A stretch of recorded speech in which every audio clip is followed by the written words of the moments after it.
자, 물리원 간지쌤입니다. 이번 시간은 전자현미경 알아보겠습니다. 전자현미경을 하면 바로 생각나야 하는 물리 개념은 물질파입니다. 물질파 개념을 활용한 전자현미경이죠. CCD 하면은 광전 효과, 전자현미경 하면은 물질파인데요.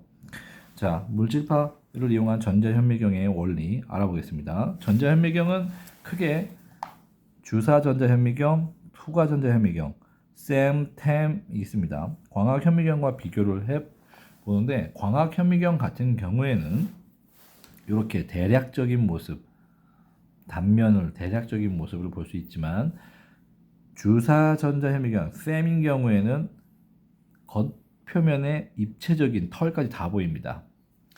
템은 내부에 얘랑 비교했을 때 내부에 있는 것을 엄청나게 뚜렷하게 볼 수 있는 거죠. 얘는 대략적으로 뚜렷하고 얘는 겉모습 3차원, 얘는 단면의 내부 모습을 뚜렷하게 볼 수 있습니다. 배율을 따지자면 얘가 가장 배율이 낮고요. 그 다음 고배율입니다.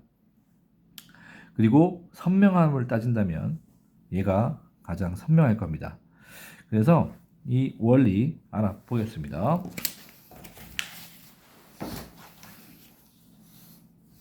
자, 광학현미경의 원리를 먼저 알아보겠습니다.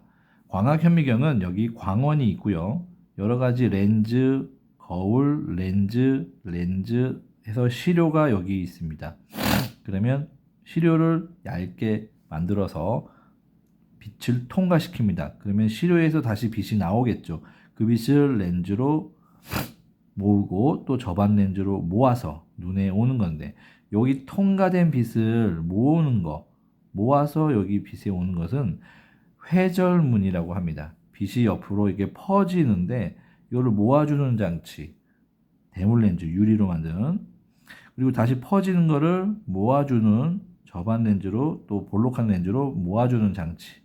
그래서 빛이 이렇게 유리를 굴절해서 모아주고 굴절해서 모아주는 볼록 렌즈에 의해서 눈에 초점이 모아지면 여기 있는 시료에 있는 모습을 볼 수 있는데요.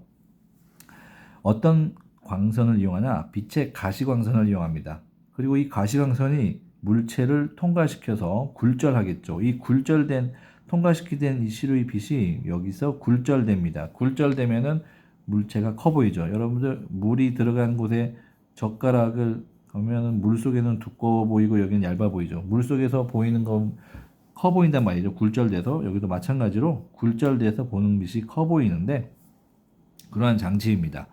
자, 그런데 전자현미경은 이렇게 가시광선을 이용하는 게 아니라 전자를 이용합니다. 전자를 여기다가 쏴주는 거죠. 그러면 이 전자는 파동을 갖기 때문에 전자의 물질파라고 합니다. 드브로이 물질파. 그래서 확대하는 장치입니다. 그러면 여기서도 빛이 이렇게 가다가 퍼지는 회절을 모아주는 대물 렌즈, 볼록한 빛을 모아주는 장치가 렌즈인데, 그러면 이 전자들도 이렇게 가다가 퍼진단 말이에요. 이 퍼지는 전자들을 이렇게 모아주는 장치가 필요하겠죠. 요 장치가 바로 뭐냐면 자기렌즈라고 합니다. 자기렌즈의 원리는 J.J. 톰슨이 이 전자를 여기서 발생시켜서 플러스 쪽으로 이렇게 가게 하는 실험 장치인데 여기에 N극과 S극 자기장을 걸어줬더니 밑으로 내려가는 거를 발견했어요. 아, 그러면 이 전자들도 운동하는 방향을 틀 수 있구나. 그럼 여기 보세요. 이 전자들이 나오다가 직선도 가지만 옆으로 이렇게 휘어지게 만든 거 있죠. 지금 이렇게 휘어지게 만든 통과는 이 코일, 전자석이죠. 이 코일이 내부에는 뭐가 형성되죠? 자기장이 형성됩니다. 이렇게 자기장을 형성해서 우리가 원하는 곳으로 휘어주게 만듭니다. 이게 바로 자기렌즈의 원리입니다. 그래서 이 자기렌즈는 전자선의 경로를 휘게 해서 한 점에 모아줍니다. 모아주는 장치. 자, 볼록 렌즈 보세요. 빛 같은 경우에는 빛이 이렇게 가서 한 점의 빛이 모아주는 이게 볼록 렌즈잖아요. 자기 렌즈도 전자들을 한 곳에 모아줍니다. 한 곳에 모아주죠. 똑같습니다. 그래서 이는 전자현미경에서 광학현미경에서의 그 유리로 만든 렌즈의 역할과 비슷하다라고 보면 되죠. 자, 그러면 왜 이렇게 이 전자를 활용했을까요? 광학현미경보다 전자의 물질파가 뭐가 더 좋을까요? 정답은 파장이 짧습니다. 다음 페이지 가볼까요? 주사 전자현미경과 투과 전자현미경을 비교하는 사진인데요. 이 주사는 스캔을 말하는 거고요. 일렉트론, 전하를 스캔합니다. 마이크로스코프는 현미경, 여기도 마이크로스코프 현미경, 일렉트론, 전자. 얘는 투과시키는 겁니다. 그러면 스캔이라는 것은 뭘 스캔하냐? 여기 전자총에서 전자를 쏴주고 여기 우리가 보려는 시료가 여기 있습니다. 자, 잘 보세요. 시료가 여기 있죠. 그러면 이 전자들이 이 시료의 모든 면을 왔다 갔다 X축, Y축 왔다 갔다 하면서 스캔합니다. 근데 잘 보시면 빛이 전자들이 이렇게 갔다가 모아졌다가 다시 이렇게 모아지고 있죠. 이렇게 그 자기 렌즈 보여요? 코일 이런 대물 렌즈들이 모아주는 장치입니다. 이게 없으면 전자는 이렇게 가가지고 시료에 도달할 때 많은 전자들이 도달하지 못하겠죠. 초점이 모이지 못하기 때문에 많은 전자들이 이쪽에 와서 얘네들을 충돌합니다. 그러면 충돌하면은 이쪽으로 튕겨져 나갑니다. 전자들이. 그런데 튕겨져 나갈 때도 한 군데로만 가는 게 아니라 여러 군데로 회절하면서 퍼집니다. 그 중에 이 일부분, 요 부분에 회절해서 보강 간섭을 하는 것을 얘가 관찰을 하는 겁니다. 그러면 빛이 회절도 하고 간섭도 하기 때문에 전자가 파동의 성질을 이용하는 거죠. 그래서 전자현미경은 파동성을 이용한다라고 볼 수 있습니다. 그런데 이 전자들이 이 시료에 높은 곳도 있고 보세요. 요렇게 됐을 때 전자들이 요렇게 와서 요 높은 곳에서 튕겨 나갈 수도 있고 요 깊은 곳에서도 튕겨 나갈 수 있죠. 그래서 높은 곳과 낮은 곳을 따라서 전자들의 정보가 달라요. 그러다 보니까 이 표면에 있는 미세한 구조, 심지어는 요 털까지 다 관측을 할 수 있는 겁니다. 그래서 그러한 장점이 있죠. 겉면에 3차원의 입체 구조를 확대해서 볼 수 있다. 보세요.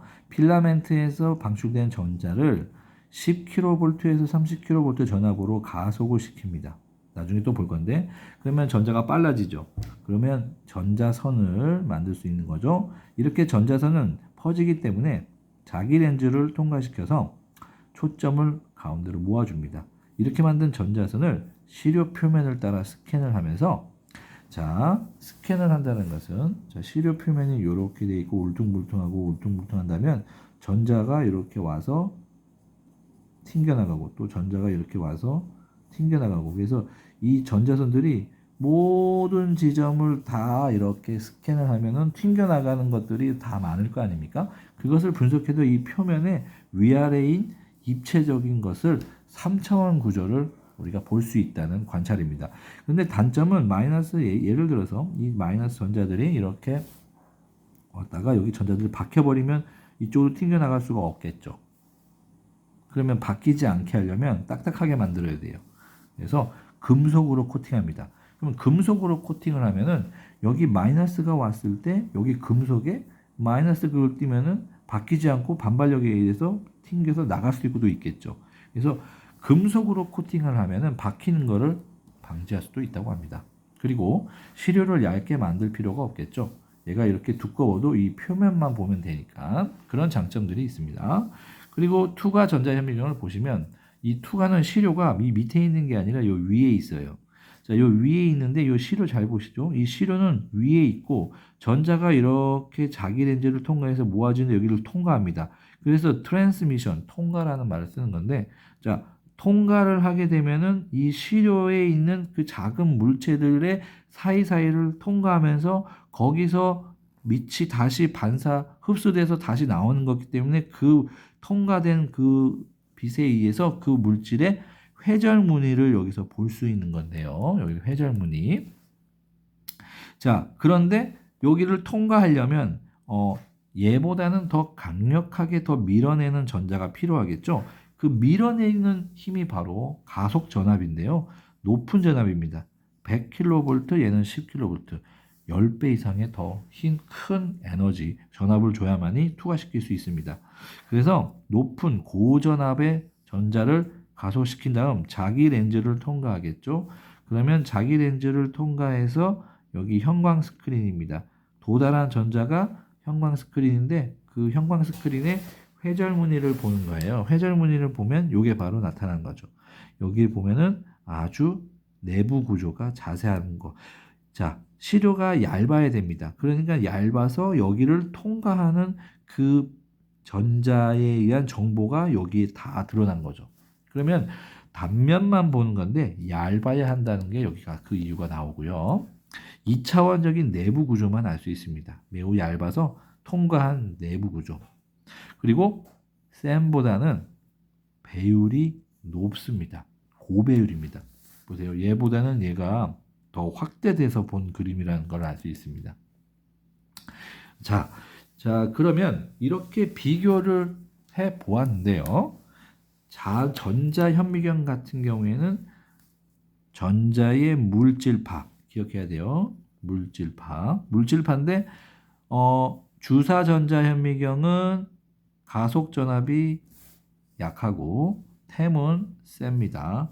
투과시켜야 되고 얘는 스캔한 거예요. 스캔한 거는 위아래로 스캔이 높이에 따라서 튕겨 나오는 게 다르기 때문에 이 3차원적인 표면 구조를 알 수 있지만 여기서는 얇게 만든 시료가 투과되기 때문에 2차원적인 내부 구조만 알 수 있는 겁니다. 자, 이렇게 해서 두 개를 비교해 봤는데요. 다음 시간에는 수능과 모의고사에서 나오는 내용을 좀 분석을 해서 자세히 알아보겠습니다. 다음 영상으로 갈게요.